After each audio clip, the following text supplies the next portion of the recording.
Hello. Hi, do you hear me? Ah, yes, I think we're all right now. Okay. Yes, Okay. shalom.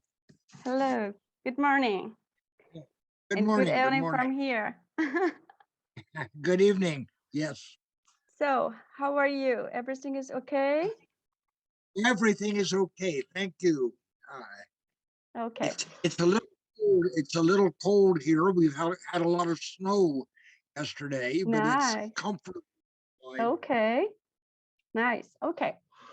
A little explanation about you for audience, and then we can start. Fine. Marvin Albert Carlson is an American theatrologist, currently the Sidney Equine Distinguished Professor at University of New York, and also previously the Walker-Ames Professor at University of Washington. And largely collect author, his work covers mainly the history of theater in Europe from the 18th to 20th century.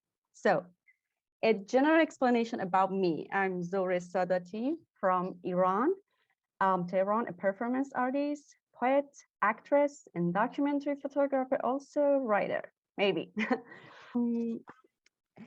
The current situation of theater in countries and among people from different walks of life after the corona pandemic seems strange.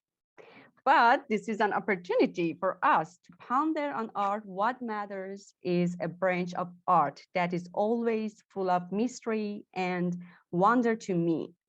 So 9 years of research with my colleagues and friends in different places and different performances are important works that I can research and discover in this art. This is the performance and art that I call the encounter and recording events not only in memory, but also in act and effects and exploring new ways of creating. And thank you so much for being here to accompany me on this journey, really. As we have discussed before, I want to have a more detailed discussion of the issue raised. So question looking at how can the art of performance have a positive effect on people's psychological trauma? Well, um, performance is one of the most important ways that we learn about other people. We learn about ourselves. We learn how to interact with other people. It provides examples and role models. Uh, and not only do we learn or get instructions or ideas about how to act as human beings, but we also have an opportunity in watching performance to understand other human beings better, people in other cultures, in other countries, how they interact, how they express themselves, and all of this uh, helps us to understand ourselves better, helps us to understand human beings better. And so performance is really one of the most important tools we have to make us more complete and informed human beings. There are other things, of course, music, art, writing, conversation, travel, but performance is one of the very most important tools we have, and all cultures have it in one way or another. Yeah. And does the art of performance in the 21st century go through a different process? And in terms of how the audience treats the work and the artist's own performance? Well, every country and every historical period has performance of some kind or another, but it changes according to the way the culture changes. Uh, in modern times, we have become much more aware, I think, of how many different kinds of performance there are. 100 years ago, if you talked about performance, people would mostly just think about regular theater. Yep. Um, Today, we recognize that that performance is all around us in many different ways. Uh, there, there are many kinds of artistic performance that are not theater, that are people performing in other ways artistically. And then there's also a lot of performance around that is not primarily artistic at all. There's political performance that Yeah. for example, uh, Yes. that or religious performance. That is people who are Exactly. performing and expressing their religion that way, expressing their politics that way. So uh, I think we recognize in modern times much more than people did 100 years ago how much of our lives are performing and performance. Yeah, that's true. And how can theater affect on refugee or immigrants, their encounter or attitude and toward their abandonment? This is my exactly question and Yes, my well, topic. well, it's a very important question because uh, although there have always been immigrants and refugees, this is a particular, it was a larger phenomenon in the 21st century than it's ever been. There are more immigrants, there are more refugees. They go to more different places than ever before, and so the being human beings, uh, they are of course involved in performance, and as I said at the beginning, since performance is one of the ways that we understand each other and understand Yeah. other people, uh, performance is especially important for refugees and immigrants. That is, it it an immigrant or a refugee really has two different orientations Yeah. that concern them. One is how do they keep connected if they want to be connected to their home country or culture, and how do they adapt to the new home country or Mm-hmm. culture? And performance is helpful on both of these things. That is, in the United States, where almost from the beginning, well, from the very beginning of the modern United States, we have been a country of immigrants, of refugees. Yeah. And if you go back 100 or 200 years in the United States, you find many of the immigrants that came in had their own theaters. There were in the United States, there were German theaters, there were French theaters, Yeah. Spanish theaters. We still have in New York uh, quite a number of Spanish theaters, for example. Uh, Mm-hmm. there are a couple of Arab theaters. I don't believe there's a Persian theater in New York, but it's, I'm sure there's I'm sure there are enough Iranian immigrants in New York uh, to have performances, and they may have some. I wouldn't be Maybe. invited because I'm not part of the community. But this is a way to connect back to your home culture. But then equally important is learning about how to fit into the new culture. And one of the best ways to do that is to watch the performances of the new culture. That is, just as if you want to learn English, Yeah.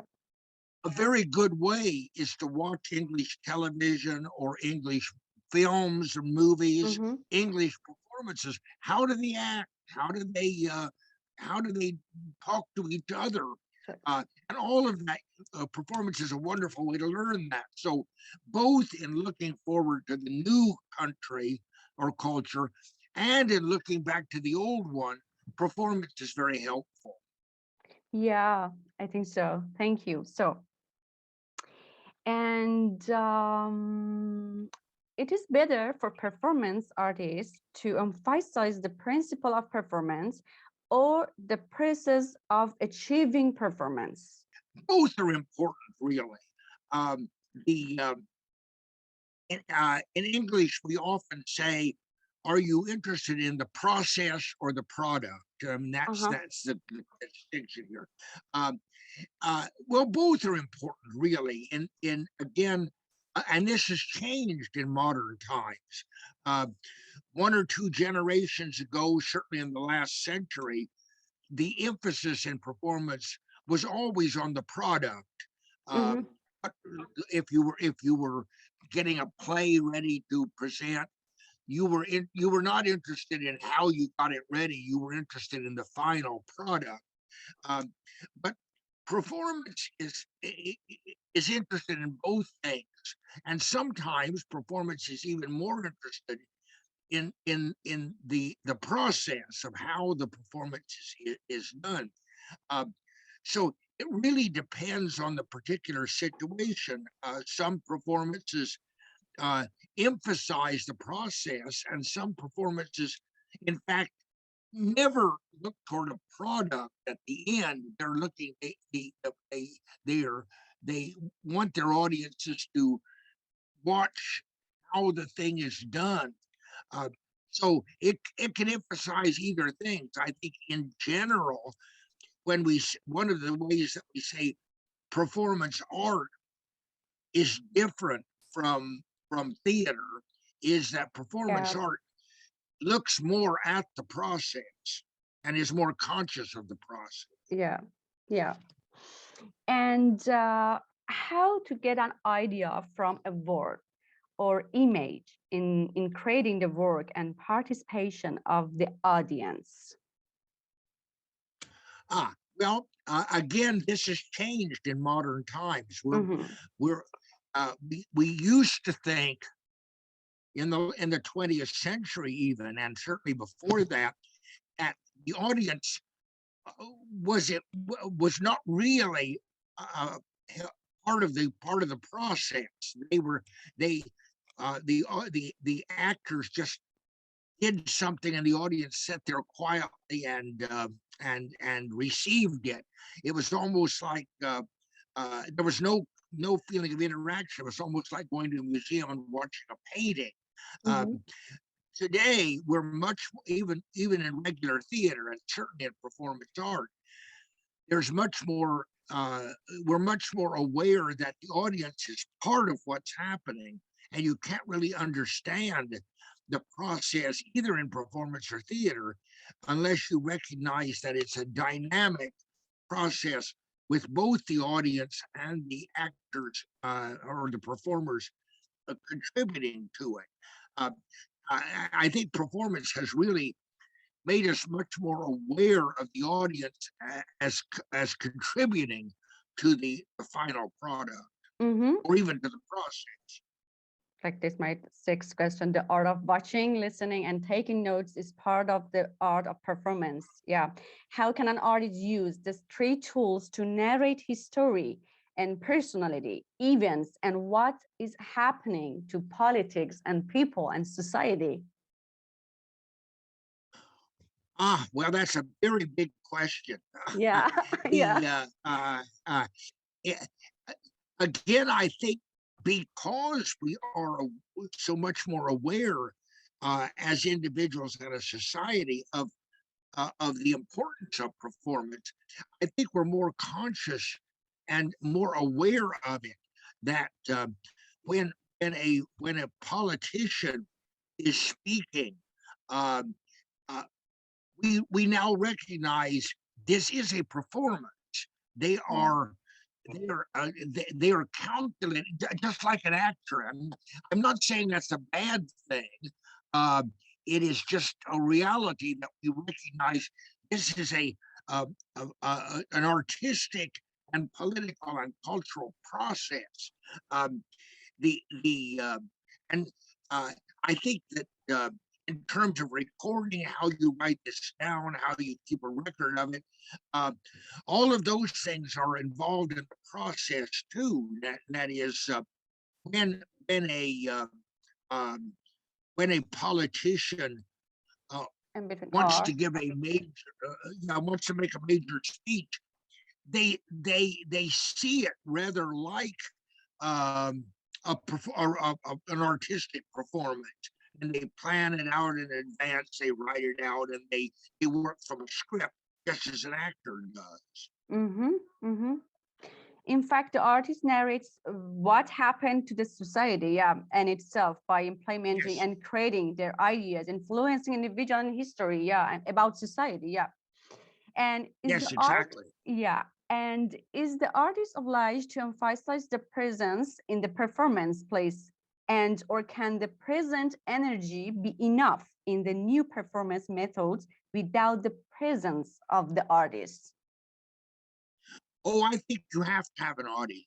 I don't think uh, uh, I don't think that I don't think you really have performance unless you have an audience. That is, take take uh, take for example, what if you're brushing your teeth? Mm-hmm. Is that a performance? Yeah. Well, no, no, because nobody's watching you. And Mm-hmm. now, some people would say, if you're looking in the mirror and brushing your teeth, you are performing for yourself. Well, there Mm-hmm. is a kind of performance there. Always, you always perform for somebody. Um, you, I mean, there is, uh, uh, uh, yeah, in English, sometimes performance artists say there are three English verbs that are very close together. And actually, this comes from Hamlet, from Shakespeare's play, where the grave diggers at one point say, "Well, there's three different things you could do, to act, to perform." Now, if you do something, that is that's almost unconscious. And like if you sneeze, um, that you're doing something, but you're not thinking about it. It's not a conscious process. That's to do. To act is when you do something on purpose. You say, all right, this is an act. I'm really doing Yeah. that on purpose. But to perform, you do it on purpose for somebody. That is, I say, all right, I'm I'm doing this. I'm looking at you. That's a performance. Uh, so but the perform always implies an audience. You perform for somebody. Mm-hmm. One of the things that is important to me, I believe love and relationships between people Yes, are very important to create a creative effect. In fact, when a person has love for someone or something, that gives objectivity to what we call emotion, and it has a great effect on their performance.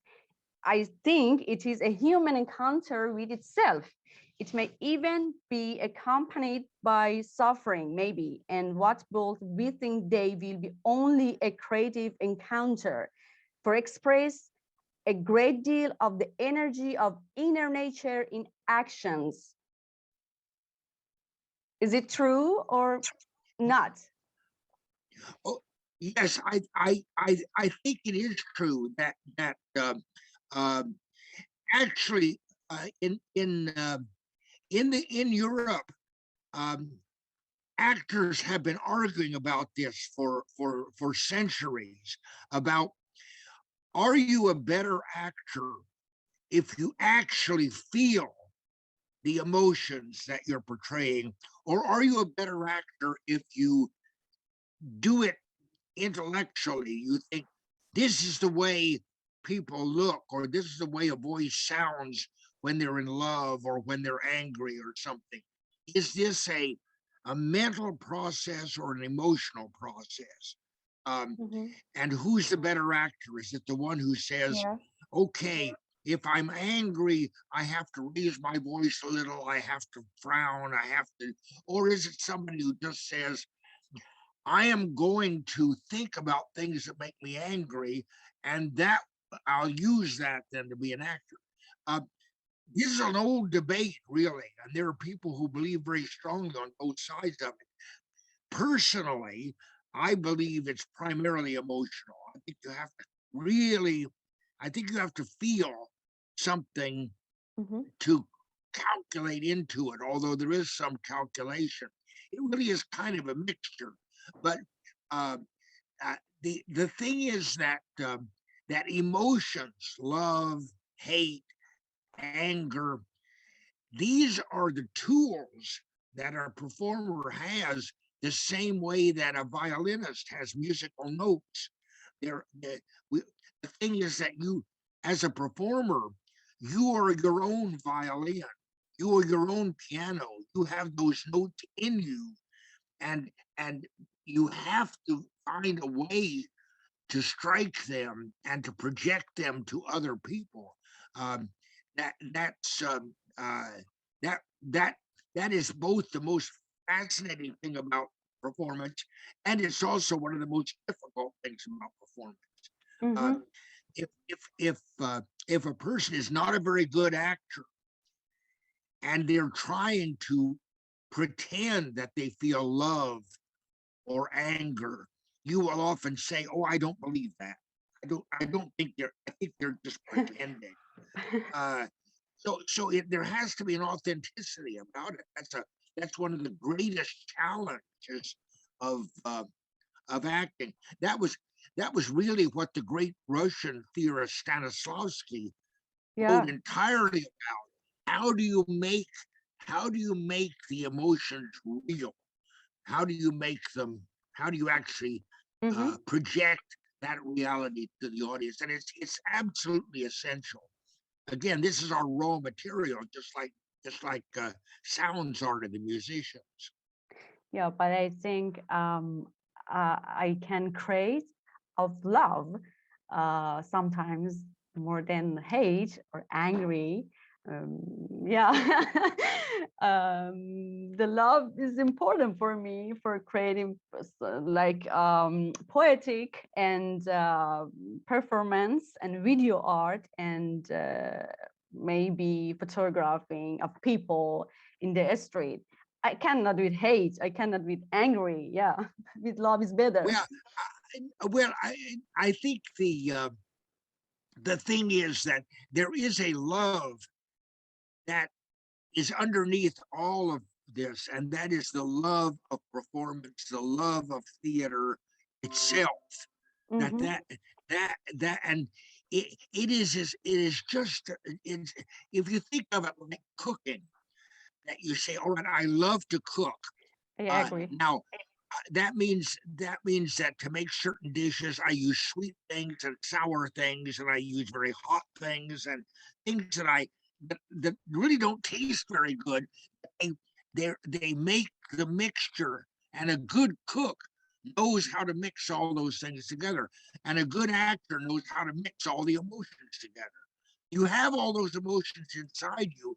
It's a question of finding them, mixing them, and expressing them. That's we all have these feelings. Only the actor, the great actor or performer, knows how to reveal those feelings to an audience. Yeah.